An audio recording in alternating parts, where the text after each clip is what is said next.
अस्सलाम वालेकुम। जी बेटा,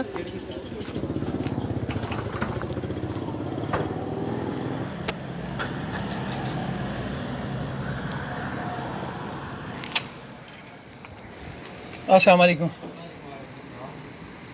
बेटा ऑफिस में कोई नहीं है? नहीं सर। क्यों? सर ऑफिस बंद है जी, बंद है ऑफिस। अच्छा, तो ये कब खुलेंगे? जी बेटा, कंफर्म नहीं है। तो हमारे अगर गैस का कोई प्रॉब्लम हो, इमरजेंसी वगैरह हो, फिर हम आप बताएं। अच्छा, मतलब कोई गैस लीक हो या इस तरह कोई चीज़ हो तो अच्छा, बाकी ऑफिस बंद है। बाकी बात ठीक है, ठीक है, सही है, ठीक है बेटा।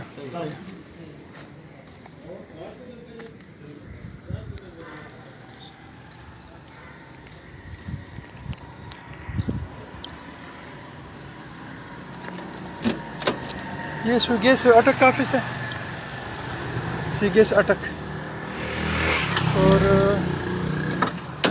ये बंद है, ये कह रहे हैं कि ये बंद है और कोई बंदा यहाँ अवेलेबल नहीं है। ठीक है,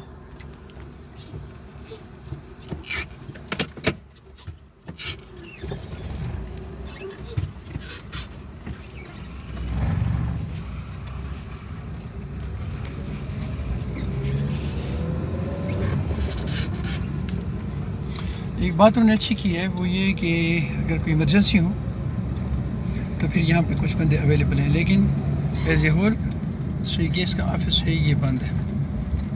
अगर छोटे मोटे मसाइल हों तो अगर आप आएंगे तो यहाँ आपको कोई बंदा नहीं मिलेगा, अंदर से बंद होगा और खिड़की से आपको डील करेंगे।